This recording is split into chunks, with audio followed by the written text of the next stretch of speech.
हाँ दोस्तों, सभी को नमस्कार। दोस्तों, कल हमने विद्युत क्षेत्र के बारे में पढ़ा था। आज उससे आगे जो पोर्शन है उसे आगे बढ़ाते हैं।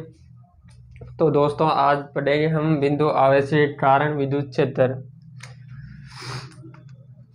बिंदु आवेश के कारण विद्युत क्षेत्र। दोस्तों, बिंदु आवेश के कारण विद्युत क्षेत्र देखते हैं। मान लो तो आवेश Q है और इससे R दूरी पर कोई बिंदु आवेश, यानी कि ये बिंदु आवेश है दोस्तों। इसको प्लस का ले लें, पॉजिटिव एस। इसे R दूरी पर मान लो Q नोट आवेश है। तो दोस्तों, इसकी दिशा, विद्युत क्षेत्र की दिशा इधर होगी, यानी कि प्लस है तो बाहर की तरफ होती है।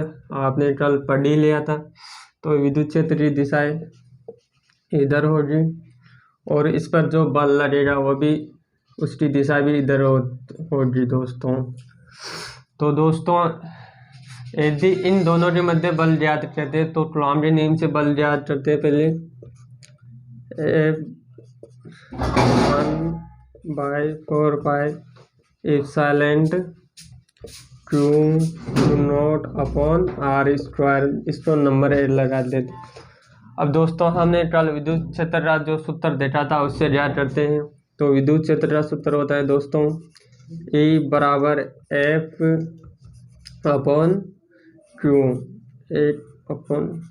नॉट। तो दोस्तों, इसमें F का मान रखते हैं, यानी कि जो बल है उसका मान रखते हैं। तो E बराबर, इसका बल का मान याद रख देते हैं तो 1/4πε Q not R square upon Q square, ये होता है दोस्तों। अगर मैं इनको Q से Q काट दूं तो क्या बचेगा? तो E बराबर 1/4πε अपॉन R स्क्वायर। तो दोस्तों, ये बिंदु आवेश के कारण विद्युत क्षेत्र ज्ञात करता है। तो दोस्तों, ये किस पर निर्भर करता है? ये दोस्तों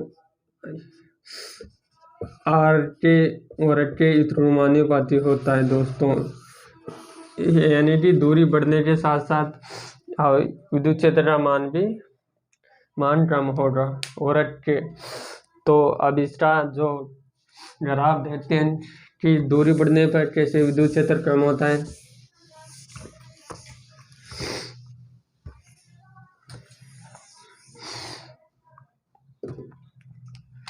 मान लो ये कोई ग्राफ,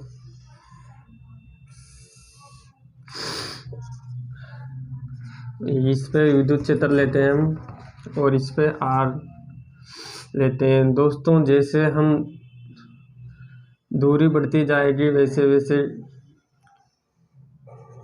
वैसे क्या विद्युत क्षेत्र का मान कम होता जाएगा। यदि मैं इस ग्राफ को ऐसे कर देता हूँ दोस्तों, यानी कि 1/y स्क्वायर ले लेते हैं दोस्तों।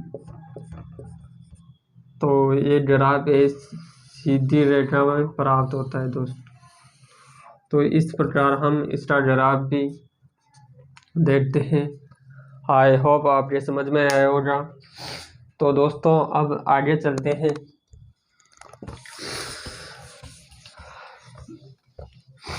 दोस्तों, पहले वो निर्वात के लिए था। यदि हम कोई माध्यम लेते हैं, यानी कि विद्युत पदार्थ लेते हैं, तो उसका, तो पहले हमने क्या ज्ञात किया था? E/4πε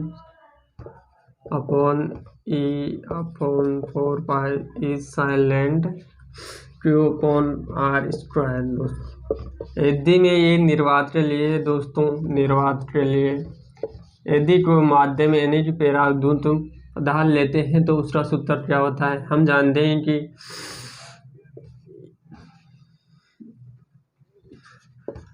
E145 epsilon upon ER ये पाएगा दोस्तों यहाँ Q अपॉन R स्क्वायर। दोस्तों हमने इफ का मान पहले देखा था इफ नॉट और इफ R, तो इसकी जगह इसका मान रख देते हैं तो 1/4 epsilon upon ER Q upon R square. तो ये किसी माध्यम के लिए जो सूत्र होता है जो ये होता है दोस्तों, इसको याद कर लेना। अब दोस्तों आगे देखते हैं। अब दोस्तों यदि अब वैसे अध्यारोपण का सिद्धांत से देते हैं कि एक आवेश से अधिक हो तो उनके लिए कैसे ज्ञात करते हैं। तो हमने कल भी कूलॉम के बल का अध्यारोपण सिद्धांत देखा था। तो आज भी विद्युत क्षेत्र में भी वैसा है। यदि कोई आवेश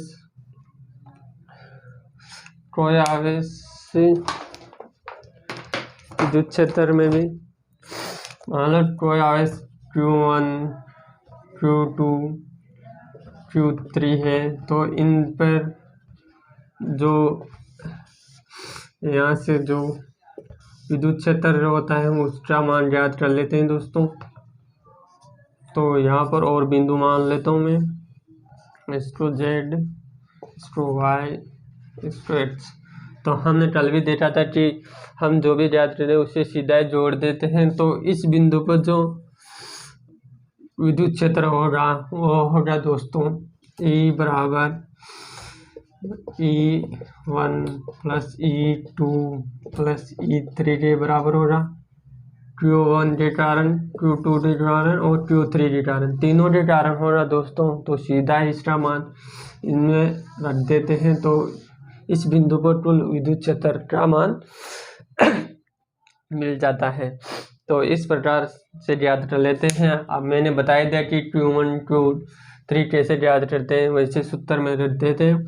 इससे जैसे कि E1 का मान ज्ञात करना हो तो E/4 पाई एप्सिलॉन, मान लो यहाँ से R1 दूरी है तो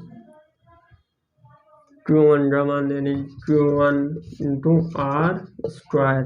इसी प्रकार E2 3 का मान ज्ञात करके उसमें सूत्र में रख देते हैं तो कुल विद्युत क्षेत्र का मान ज्ञात कर सकते हैं दोस्तों। अब दोस्तों आगे देखते हैं। दोस्तों वीडियो को लाइक शेयर करना ना भूलें, ज़्यादा से ज़्यादा सपोर्ट करिए दोस्तों। अब दोस्तों आगे देखते हैं। अब दोस्तों विद्युत क्षेत्र रेखाएं और उनके गुण देखते हैं दोस्तों। विद्युत क्षेत्र रेखाएं क्या होती, तो दोस्तों विद्युत क्षेत्र रेखाएं हमने पहले देखा था कि जो प्लस से है, प्लस आवेश रहता है उससे बाहर निकलती है और जो नेगेटिव आवेश होता है उससे अंदर की ओर विद्युत रेखाएं आती हैं। तो दोस्तों विद्युत रेखाएं ये होती है जिसकी कोई प्लस यानी धनात्मक आवेश है तो इससे बाहर की ओर विद्युत क्षेत्र रेखाएं निकलती हैं।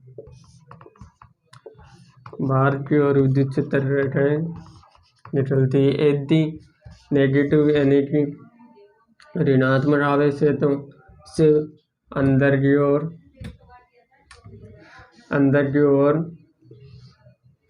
विद्युत क्षेत्र की जो रेखाएं होती है वो अंदर की ओर आती है दोस्तों। अब दोस्तों जो इसके गुण हैं विद्युत क्षेत्र रेखाओं के वो देखते हैं।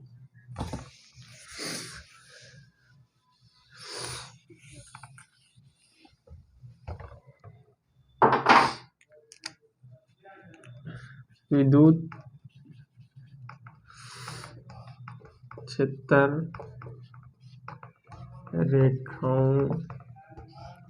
रेखाएं के गुण यानी प्रॉपर्टी देखते हैं दोस्तों। इसके क्या गुण होते हैं इसके बारे में। तो दोस्तों विद्युत क्षेत्र जो रेखाएं बल रेखा है, यानी कि धन आवेश से चल रहा हो जो ऋण आवेश की तरफ जाती है, यानी कि कोई प्लस आवेश से कोई माइनस आवेश से, तो इससे जो निकलने वाली जो रेखा है वो प्लस से माइनस तरफ जाती है दोस्तों, न कि उधर से माइनस ही इधर की ओर आती। तो ये इसका जो पहला गुण था, यानी कि जो विद्युत क्षेत्र रेखा है वो धन आवेश से चलते ऋण आवेश की ओर तरफ जाती है दोस्तों। इनको विद्युत बल रेखाएं भी कह सकते हैं दोस्तों। ये जो रेखा है ये विद्युत बल रेखा या विद्युत क्षेत्र रेखा है, दोनों में से कुछ भी कर दो आप। और अब दूसरा गुण है दोस्तों, यदि किसी भी मान लो कोई विद्युत क्षेत्र जो रेखा है वो एनर्जी जो प्लस से माइनस की ओर जाती है, यानी कि ये इधर जाती है। यदि दोस्तों मैं इस रेखा पर कोई बिंदु लेता हूँ, यानी कि यहाँ कोई बिंदु लेता हूँ और इस पर कोई स्पष्ट रेखा खींचता हूँ दोस्तों, मैं मान लो ये स्पष्ट रेखा, मान लो कोई स्पर्श रेखा खींचता हूँ दोस्तों, तो दोस्तों ये विद्युत क्षेत्र की जो दिशा होती है उसको इंगित करती है दोस्तों, यानी कि विद्युत क्षेत्र की दिशा इधर होगी, विद्युत क्षेत्र की दिशा को इंगित करते हैं। तो दोस्तों ये दूसरा गुण था। अब तीसरा गुण देते हैं।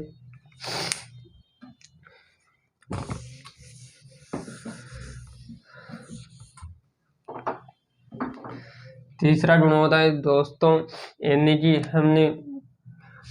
कि जो विद्युत क्षेत्र रेखाएं दोस्त, यानी कि यहाँ प्लस से निकल रही है और ये माइनस से, यानी कि ये इधर जाएगी ये इधर जाएगी दोस्तों, ऐसे होती है विद्युत बल रेखाएं। तो दोस्तों ये एक दूसरे को कभी नहीं काटती, यदि ये एक दूसरे को काटती हैं यानी कि ऐसे करती हैं तो हम लोग दो, यानी कि यहाँ बिंदु पर दो ये मिलती है दोस्तों, एक ये दो विद्युत क्षेत्र दिशा मिलती है जो कभी भी संभव नहीं है दोस्तों, यानी कि विद्युत क्षेत्र की दिशा ऐसे होगी, यानी कि ऐसे होगी। तो ये दोस्तों विद्युत जो बल रेखा है ये एक दूसरे को कभी भी नहीं काटती। ये तीसरा गुण था दोस्तों। अब देखते हैं चौथा।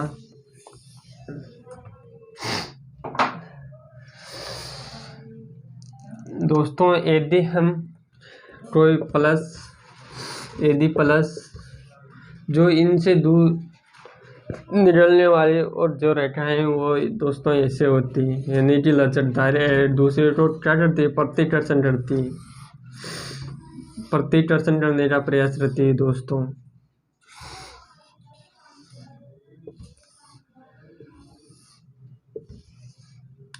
दोस्तों ये लचकदार और प्रतिकर्षण का कार्य करती हैं। यदि एक तो प्लस ले लेते हैं, एक माइनस ले लेते हैं, तो सॉरी माइनस है, तो विद्युत रेखा इधर से चलकर इधर, यानी कि वो डोरी जैसे होती है दोस्तों। तो ये जो भी गुण था वो चौथा, ये तो दोस्तों चौथा गुण है, यानी कि प्लस से यानी कि दूर प्रतिकर्षण करती है, यानी कि और भी पांचवा गुण है जो प्लस से माइनस की ओर जो डोरी की जैसे यानी लचकदार होती। अब दोस्तों आगे देखते हैं। यदि दोस्तों हम एक समान विद्युत क्षेत्र होते हैं दोस्तों,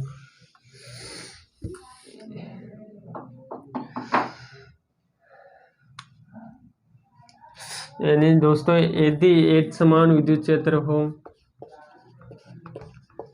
एक समान विद्युत क्षेत्र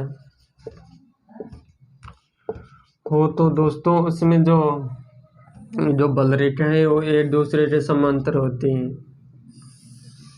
ऐसे एक दूसरे के समांतर होती है दोस्तों, ये विद्युत क्षेत्र की दिशा होती है दोस्तों। यहाँ एक समान विद्युत क्षेत्र है, एक समान विद्युत क्षेत्र को दोस्तों ऐसे दर्शाते हैं, यानी कि जो बल रेखाएं होती है वो एक दूसरे के समांतर होती है, यानी कि दोस्तों ये एक दूसरे के समांतर है। अब दोस्तों आगे भी देखते हैं।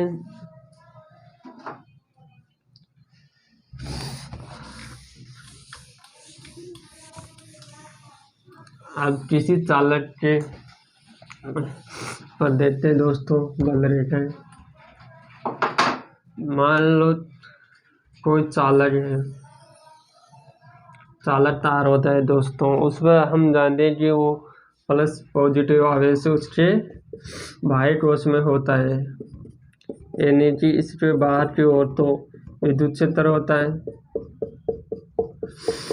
इसके बाहर की तरफ तो विद्युत क्षेत्र होता है, और इसके जो अंदर विद्युत क्षेत्र होता है दोस्तों वो 0 होता है, यानी कि इसके अंदर कोई विद्युत बल रेखाएं नहीं होती।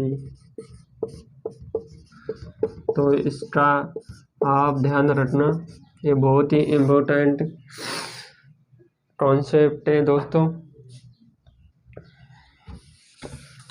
अब देखते हैं दोस्तों आगे अगला टॉपिक।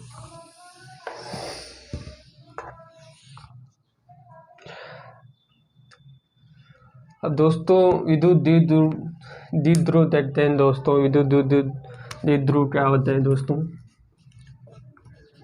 विद्युत द्विध्रुव दोस्तों, विद्युत द्विध्रुव क्या होता है?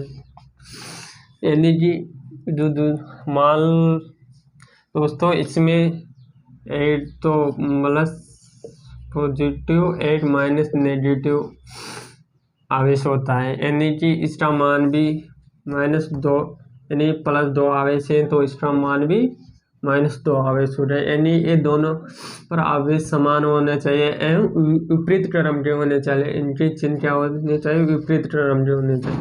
यहाँ +5 है तो यहाँ -5 होने चाहिए। इनके मध्य की दूरी मान लो ए है, इनके मध्य की दूरी क्या है? 2 है मान लो दोस्तों, 2 है। तो इसका जो द्विध्रुव आघूर्ण होता है वो इससे हम P से डिनोट करते हैं दोस्तों,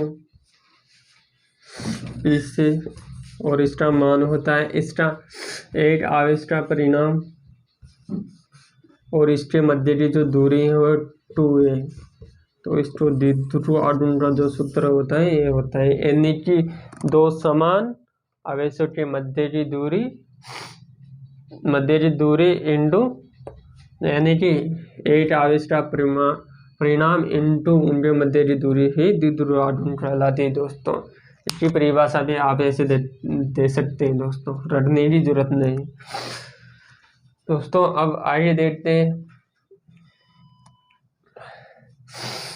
अब देखते हैं दोस्तों द्विध्रुव आघूर्ण के कारण विद्युत क्षेत्र की जो गणना होती है वह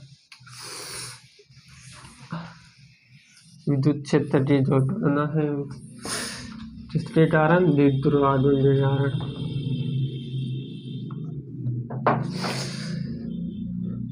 दोस्तों हम द्विध्रुव आघूर्ण के कारण दो स्थितियों में विद्युत क्षेत्र ज्ञात करेंगे, एक तो अक्षीय और निरक्षीय। दोस्तों एक तो अक्षीय स्थिति पर और दूसरा है जो है निरक्षीय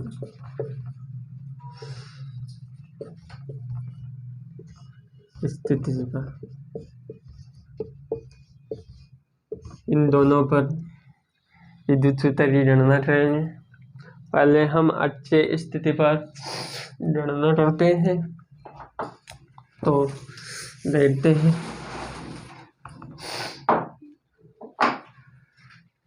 मान लो दोस्तों ये द्विध्रुव आघूर्ण है,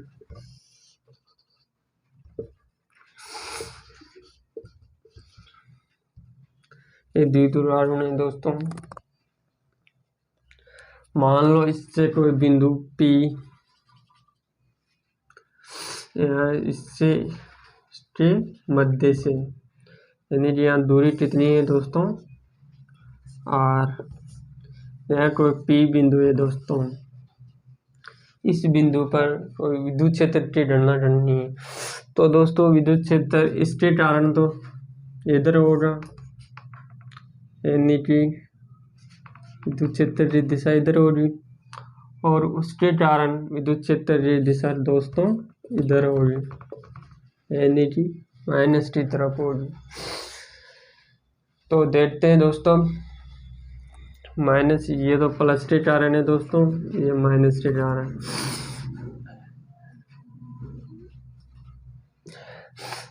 हमें द्विध्रुव आघूर्ण का सूत्र, तो दोस्तों मान लो इसका द्विध्रुव आघूर्ण 2Q, इसके मध्य की दूरी दोस्तों से 2 है, नहीं इसको मान लो 2 है, और यहाँ से दूरी कितनी है, A है, और इसके मध्य की दूरी A है। यहाँ टोटल दूरी 2 है, और इसके मध्य की दूरी A है, दोनों है। दोस्तों देखते हैं, अब देते हैं दोस्तों हम पहले इसके कारण देते हैं दोस्तों विद्युत क्षेत्र, प्लस Q के कारण विद्युत क्षेत्र, इसका 2U है। पहले दोस्तों इसके कारण देखते हैं,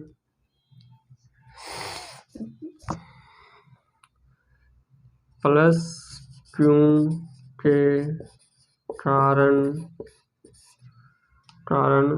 P बिंदु पर विद्युत क्षेत्र,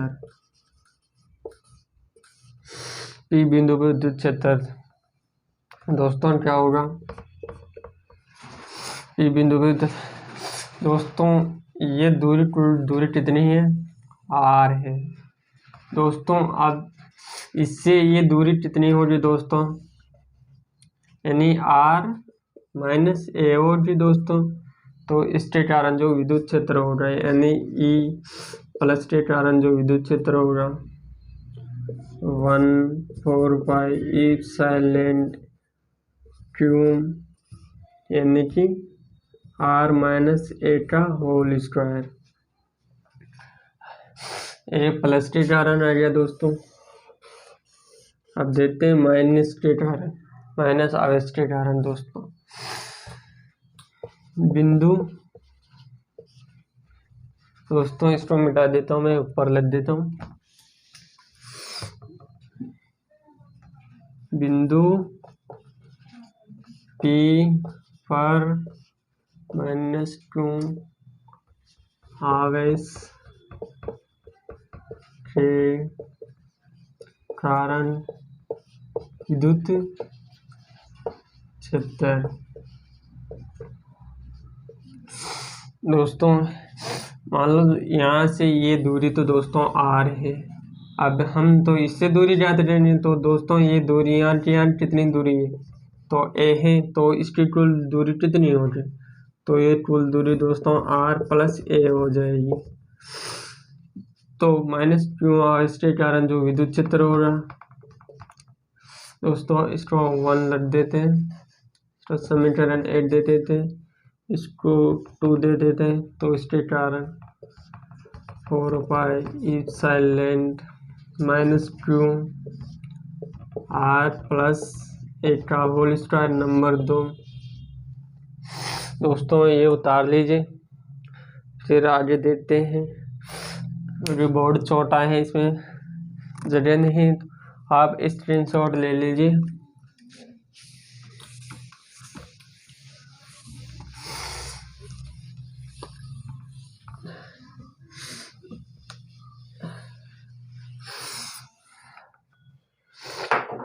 अब दोस्तों अब देखते हैं P बिंदु पर कुल आवेश कितना होगा, P बिंदु पर कुल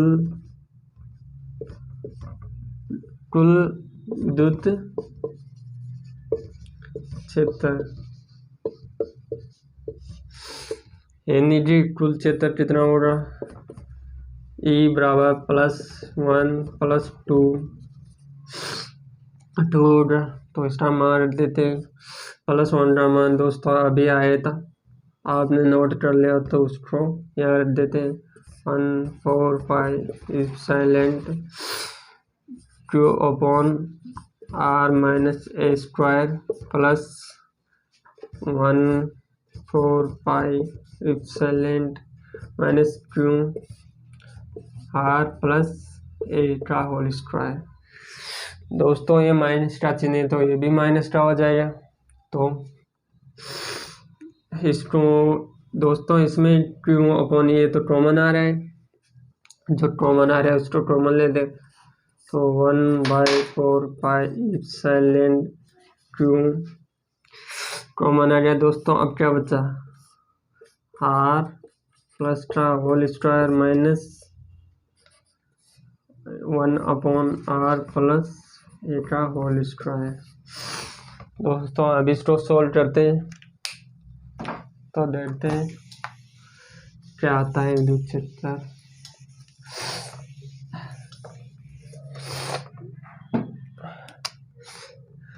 E बराबर Q अपॉन 4 इप्सिलॉन। दोस्तों एक इसको गुणा करेंगे तो हम क्या आएगा, यानी कि A माइनस B का होल स्क्वायर, यानी कि इसका आ जाएगा A स्क्वायर B स्क्वायर, यानी कि यहाँ तो R स्क्वायर यानी कि A स्क्वायर हो जाएगा दोस्तों। देखते हैं दोस्तों, नहीं दोस्तों आपने समझ में नहीं आएगा, पहले आप ऐसे उतार लो, R minus R square R plus का होल स्क्वायर। इसको सोल्व करते हैं तो दोस्तों इसका भाग इसमें चलता है तो ये आ जाएगा R प्लस का होल स्क्वायर माइनस अभी आ जाएगा R माइनस का होल स्क्वायर। फिर आगे सोल्व करते हैं दोस्तों, Q अपॉन 4 इप्सिलॉन, इसको सोल्व करते हैं दोस्तों, R square A square plus 2RA, इसको सोल्व करते हैं, इसको खोलते हैं दोस्तों, R square plus A square minus 2RA। दोस्तों इसको सोल्व करते हैं तो R square minus A square. फिर देते हैं दोस्तों अगर दोस्तों इस माइनस से कोष्टक में हम अंदर गुणा कर देते हैं तो यहाँ तो माइनस का हो जाएगा, यहाँ भी माइनस का हो जाएगा, यहाँ प्लस हो जाएगा दोस्तों, माइनस माइनस मल्टी प्लस हो जाएगा। अब देखते हैं, अब दोस्तों इसमें जो भी R से R कैंसिल हो गया, A से A भी कैंसिल हो गया, कितना बचा इसको देखते हैं, Q अपॉन 4 इप्सिलॉन, इसको गुणा करेंगे 4 RA upon R square A square बराबर। दोस्तों हमें जानते हैं कि द्विध्रुव आघूर्ण का सूत्र होता है Q2A। तो दोस्तों इसको हम ऐसे करते हैं क्योंकि दोस्तों ये R से बहुत कम है दोस्तों, A यानी कि इसको क्या मान लेते हैं, नगण्य यानी कि शून्य मान लेते हैं। यदि दोस्तों यहाँ शून्य होता है इसका मान हट जाएगा। अब दोस्तों R से R कैंसिल हो गया, यहाँ एक R बच गया। अब दोस्तों क्या बचा, Q4 epsilon 4A R square. द्विध्रुव आघूर्ण का सूत्र दोस्तों ये होता है, तो इसकी इन दोनों की जगह इसको रखते हैं, क्या आता है इप्सिलॉन 2P 4 इप्सिलॉन R यानी कि जो से स्थिति पर द्विध्रुव आघूर्ण के कारण जो सूत्र होता है 4 पाई इप्सिलॉन 2p/r। दोस्तों इसको आगे सोल्व करना हो तो 2 से ये काट दो, तो फाइनली जो सूत्र आता है 2 पाई इप्सिलॉन p/r²। दोस्तों ये सूत्र होता है इसका, इसको उतार लो। फिर आगे देखते हैं दोस्तों अगर आप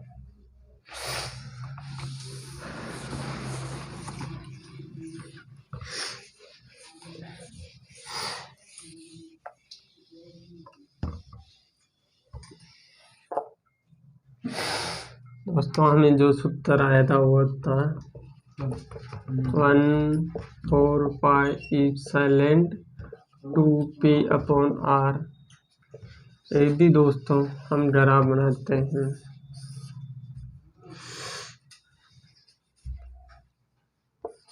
और इसको विद्युत क्षेत्र लेते हैं। तो दोस्तों आज जो विद्युत क्षेत्र है वह किसके इत्रोमानुपाती है, यानी 8/r के 8/r के, यानी कि जो ये दूरी बढ़ती जाएगी तो विद्युत क्षेत्र का मान घटता जाएगा। तो इस प्रकार ही ग्राफ होता है दोस्तों। आई होप आपके समझ में आए होगा। तो अब देखते हैं अगली क्लास में। Okay, bye bye.